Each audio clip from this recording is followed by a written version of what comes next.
AYUSH TV ವೀಕ್ಷಕರಿಗೆಲ್ಲ ನಮಸ್ಕಾರ ಮತ್ತು ಆಯುರ್ವೇದ ದಿನಚರಿ ಸೆಗ್ಮೆಂಟಿಗೆ ಸ್ವಾಗತ.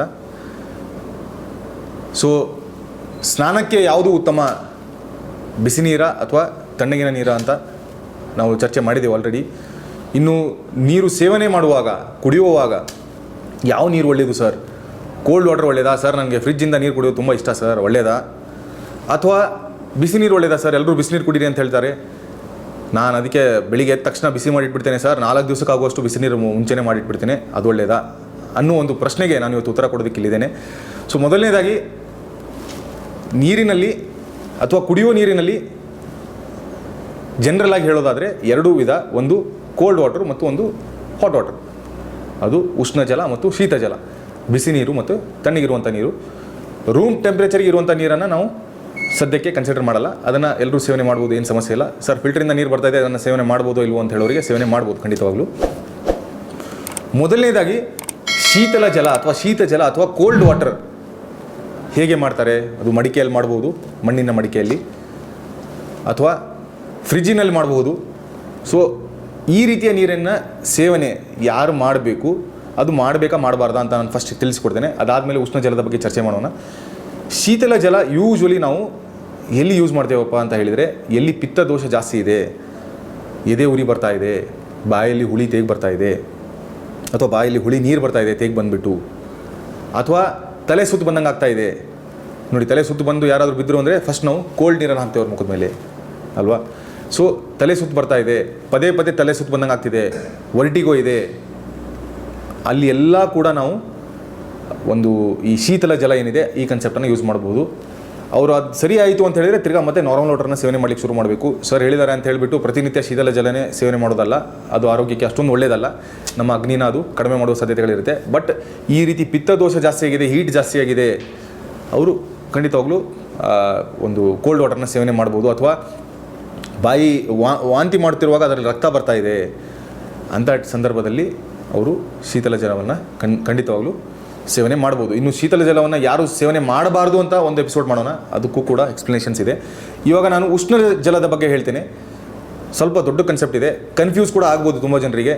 ಅಂಥ ಸಂದರ್ಭದಲ್ಲಿ ತಿರ್ಗಾ ರಿವೈಂಡ್ ಮಾಡಿ ಅಥವಾ ತಿರ್ಗಾ ಇನ್ನೊಂದ್ಸರಿ ಈ ವಿಡಿಯೋನ ನೋಡಿ. ಉಷ್ಣ ಜಲ ಅಂತ ಹೇಳುವಾಗ ಯೋಗ ರತ್ನಾಕರ ಅನ್ನುವ ಒಂದು ಪುಸ್ತಕದಲ್ಲಿ ಕ್ಲಿಯರಾಗಿ ಮೆನ್ಷನ್ ಆಗಿದೆ. ಸೊ ಉಷ್ಣ ಜಲದ ಕ್ಯಾರೆಕ್ಟರಿಸ್ಟಿಕ್ಸ್ ಏನಿರುತ್ತೆ ಅಂತ. ಉಷ್ಣ ಜಲ ಅಂತ ಮಾತಾಡುವಾಗ ಉಷ್ಣ ಜಲದಲ್ಲಿ ತಿರ್ಗಾ 3 ವೆರೈಟಿ.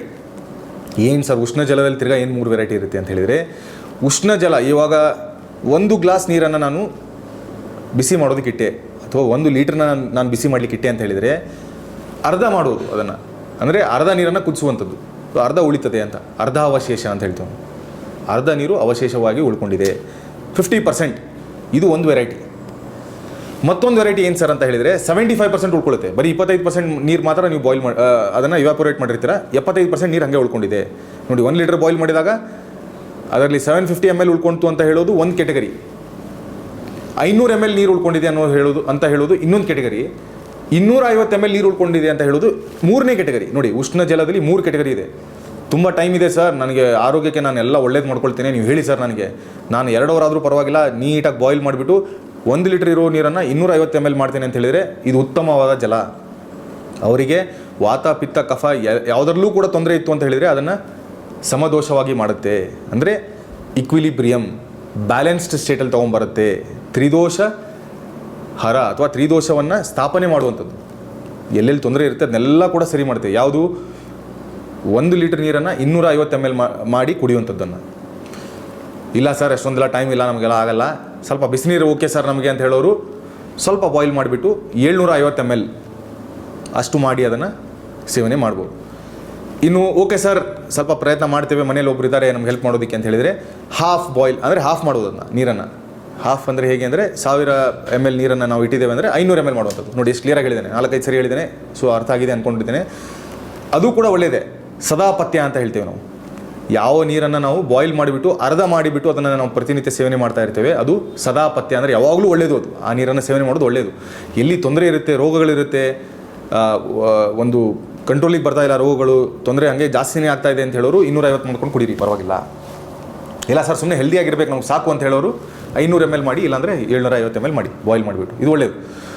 ಇನ್ನು ಈ ಬಾಯ್ಲಿಂಗ್ ನೀರು ಕನ್ಸೆಪ್ಟಲ್ಲಿ ಮತ್ತೊಂದಿದೆ ಇಂಪಾರ್ಟೆಂಟ್. ನಾನು ಅವಾಗಲೇ ಹೇಳ್ತಿದ್ದೆ, ತುಂಬ ಜನ ಇದು ಹೇಳಿದ ತಕ್ಷಣ ಸರ್ ಸರಿ ಸರ್ ನಾನು ರಾತ್ರಿ ನಿದ್ರೆ ಮಾಡುವಾಗಲೇ ಬಾಯ್ಲ್ ಮಾಡಿ ಇಟ್ಬಿಟ್ಟು ಬಾಯ್ಲ್ ಮಾಡಿ ನಾಳೆ ಬೆಳಿಗ್ಗೆ ಸೇವನೆ ಮಾಡ್ತೇನೆ ಅಂತ ಹೇಳೋರಿಗೆ ಅದು ಪಥ್ಯ ಅಲ್ಲ, ಒಳ್ಳೆಯದಲ್ಲ. ಅದು ಬೆಳಿಗ್ಗೆ ನಾವು ಏನು ಬಾಯ್ಲ್ ಮಾಡಿರ್ತೇವೆ ಅದನ್ನು ಸೂರ್ಯಾಸ್ತದ ಒಳಗಡೆನೇ ಸೇವನೆ ಮಾಡಬೇಕು. ಸಂಜೆ ಅಷ್ಟೊತ್ತಿಗೆ ನಾವು ಮುಗಿಸ್ಬಿಡ್ಬೇಕು ಅದನ್ನ. ಬೆಳಿಗ್ಗೆ 6 ಗಂಟೆ 7 ಗಂಟೆ 8 ಗಂಟೆ ಅಷ್ಟೊತ್ತಿಗೆ ನೀರು ಬಾಯ್ಲ್ ಮಾಡಿದ್ವಿ ಅಂದರೆ ಸಂಜೆ 5-5:30 ಅಷ್ಟೊತ್ತಿಗೆ ನಾವು ಅದನ್ನ ಮುಗಿಸಿರ್ಬೇಕು. ಸೊ ನೋಡ್ಕೊಂಬಿಟ್ಟು ಬಾಯ್ಲ್ ಮಾಡಿ. ಅದೇ ರೀತಿ ರಾತ್ರಿ ನಾವು ಏನಾದರೂ ಬಾಯ್ಲ್ ಮಾಡಿದ್ವಿ ಅಂತ ಹೇಳಿದರೆ ಅವಾಗಲೇ ಕುಡಿಬೇಕು ಅದನ್ನು. ರಾತ್ರಿ ಬಾಯ್ಲ್ ಮಾಡಿ ನಾನು ಫುಲ್ ರಾತ್ರಿಯೆಲ್ಲ ಇಟ್ಬಿಟ್ಟು ಬೆಳಿಗ್ಗೆ ಸೇವನೆ ಮಾಡ್ತೇನೆ ಅಂದರೆ ಅದು ಅಪಥ್ಯ ಆಗುತ್ತೆ, ಒಳ್ಳೆಯದಲ್ಲ. ಅದೇ ರೀತಿ ಬೆಳಿಗ್ಗೆ ನಾನು ಬಾಯ್ಲ್ ಮಾಡಿದ್ದನ್ನು ಸಂಜೆ ಇಟ್ಬಿಟ್ಟು ರಾತ್ರಿ ಸೇವನೆ ಮಾಡ್ತೇನೆ ಅಂದರೂ ಕೂಡ ಒಳ್ಳೆಯದಲ್ಲ. ನೋಡಿ, ಎರಡೂ ಇದೆ ಕಾನ್ಸೆಪ್ಟ್. ಸೊ ಇಮ್ಮಿಡಿಯೇಟಾಗಿ ಸೇವನೆ ಮಾಡೋದು ಒಳ್ಳೆಯದು. ಇನ್ನು ಮತ್ತೊಂದು ಬಾಯ್ಲ್ಡ್ ವಾಟರಲ್ಲಿ ವೆರೈಟಿ ಇದೆ, 4ನೇ ವೆರೈಟಿ ಅಂತ ನಾನು ಹೇಳ್ತೇನೆ. ಏನಪ್ಪ ಅಂತ ಹೇಳಿದರೆ ಬಾಯ್ಲ್ಡ್ ಆ್ಯಂಡ್ ಕೂಲ್ಡ್ ವಾಟರ್ ಅಂತ. ಬೆಳಿಗ್ಗೆ ನಾನು ಕುದಿಸ್ಬಿಟ್ಟಿದ್ದೇನೆ ಸರ್, ಪ್ರತಿ ಟೈಮು ಅದು ಬಿಸಿನೇ ಇರಬೇಕಾ ಅಂತ ಹೇಳಿದರೆ ಇಲ್ಲ, ಪರವಾಗಿಲ್ಲ. ಬಿಸಿ ಆಗಿಬಿಟ್ಟು ಅದು ತಣ್ಣಗಾಗಿದೆ ಅಂದರೂ ಪರವಾಗಿಲ್ಲ, ಅದನ್ನು ಕೂಡ ಸೇವನೆ ಮಾಡ್ಬೋದು. ಆದರೆ ಅದನ್ನು ಕೂಡ ಇದೇ ರೂಲ್ ಅಪ್ಲಿಕೇಬಲ್. ನಾವು ರಾತ್ರಿ ಎಲ್ಲ ಇಟ್ಬಿಟ್ಟು ಸೇವನೆ ಮಾಡುವಂಗಿಲ್ಲ, ಒಳ್ಳೆಯದಲ್ಲ. ಅದು ಡೈಜೆಷನಿಗೆ ತುಂಬ ಹೆವಿ ಆಗಿಬಿಡುತ್ತೆ. ಅದರಿಂದ ಮಲಬದ್ಧತೆ ಆಗಬಹುದು ಅಥವಾ ಮೂಲವ್ಯಾಧಿ ಆಗುವಂಥ ಸಾಧ್ಯತೆಗಳು ತುಂಬ ಜಾಸ್ತಿ ಇರುತ್ತೆ. ಅದನ್ನ ಸೇವನೆ ಮಾಡಬಾರ್ದು. ಸೊ ಇದು ಒಂದು ಜನರಲ್ ಆಗಿರುವಂಥ ಬಾಯ್ಲ್ಡ್ ವಾಟರ್ ಮತ್ತು ಕೋಲ್ಡ್ ವಾಟರ್ ಕನ್ಸೆಪ್ಟ್. ಇದನ್ನು ಖಂಡಿತವಾಗ್ಲೂ ನಾವು ಫಾಲೋ ಮಾಡಿದರೆ ಒಳ್ಳೆಯದು. ಅದೇ ರೀತಿ ಬೆಳಿಗ್ಗೆ ಎದ್ದ ತಕ್ಷಣ ಬಿಸಿ ನೀರು ಕುಡಿದ್ರೆ ಒಳ್ಳೆಯದಾ ಸರ್, ಅಥವಾ ತಣ್ಣಗಿರುವಂಥ ನೀರನ್ನು ಕುಡಿದ್ರೆ ಒಳ್ಳೆಯದಾ ಅಂತ ತುಂಬ ಜನ ಪ್ರಶ್ನೆ ಕೇಳ್ತಿರ್ತಾರೆ. ಯಾರಿಗೆಲ್ಲ ತೊಂದರೆಗಳಿದೆ, ಅಲರ್ಜಿ ಆಗಿದೆ, ಅಲರ್ಜಿ ಕೋಲ್ಡ್ ಇದೆ, ಅಲರ್ಜಿ ಕಾಫ್ ಇದೆ, ಅಥವಾ ಮೈಗ್ರೇನ್ ಹೆಡ್ಏಕ್ ಇದೆ, ತಲೆನೋವು ಇದೆ, ತೊಂದರೆ ಇದೆ, ಅವರೆಲ್ಲ ಉಗುರು ಬೆಚ್ಚಗೆ ನೀರು ಕುಡಿಯೋದು ಒಳ್ಳೆಯದು. ಅಥವಾ ನಾನೇನು 750 ml ಮಾಡೋದು 500 ml ಮಾಡೋದನ್ನು ಹೇಳಿದ್ದೆ, ನೀರು ಅಷ್ಟು ಕುದಿಸ್ಬಿಟ್ಟು ಕುಡಿದ್ರೆ ತುಂಬ ಒಳ್ಳೆಯದು. ಯಾರಿಗೆ ಎಲ್ಲ ಏನು ತೊಂದರೆ ಇಲ್ಲ, ಅವ್ರ ಹೆಲ್ತ್ ಸರಿಯಾಗಿದೆ, ಅದನ್ನು ಅವ್ರು ಮೇಂಟೈನ್ ಮಾಡ್ಕೋಬೇಕಂತ ಹೇಳ್ತಿದ್ದಾರೆ ಅಂತ ಹೇಳೋರು, ಅವರು ನಾರ್ಮಲ್ ನೀರು ಏನಿರುತ್ತೆ ರೂಮ್ ಟೆಂಪ್ರೇಚರ್ಗೆ ಇರುವಂಥ ನೀರು, ಫಿಲ್ಟರ್ ನೀರನ್ನು ಅವ್ರು ಖಂಡಿತವಾಗ್ಲೂ ಕುಡಿಬೋದು ಬೆಳಿಗ್ಗೆ ಎದ್ದ ತಕ್ಷಣ. ಕೋಲ್ಡ್ ವಾಟರ್ನ ಆದಷ್ಟು ನಾವು ಅವಾಯ್ಡ್ ಮಾಡೋದು ಒಳ್ಳೆಯದು ಬೆಳಿಗ್ಗೆ ಎದ್ದ ತಕ್ಷಣವೇ. ಇಲ್ಲ ಅಂದರೆ ಅದರಿಂದ ಕಫಕ್ಕೆ ಸಂಬಂಧಪಟ್ಟಂಥ ರೋಗಗಳು, ವಾತಕ್ಕೆ ಸಂಬಂಧಪಟ್ಟಂಥ ರೋಗಗಳಾಗೋ ಸಾಧ್ಯತೆಗಳಿರುತ್ತೆ ಅಂತ ಹೇಳ್ತಾ, ಈ ಕುಡಿಯುವ ನೀರಿನ ಬಗ್ಗೆ ಚಿಕ್ಕದಾದ ಒಂದು ಮಾಹಿತಿ ಏನಿತ್ತು ಆಯುರ್ವೇದ ದಿನಚರಿ ಸೆಗ್ಮೆಂಟ್ನಲ್ಲಿ ಅದು ಮುಗಿಸ್ತಾ ಇದ್ದೇನೆ.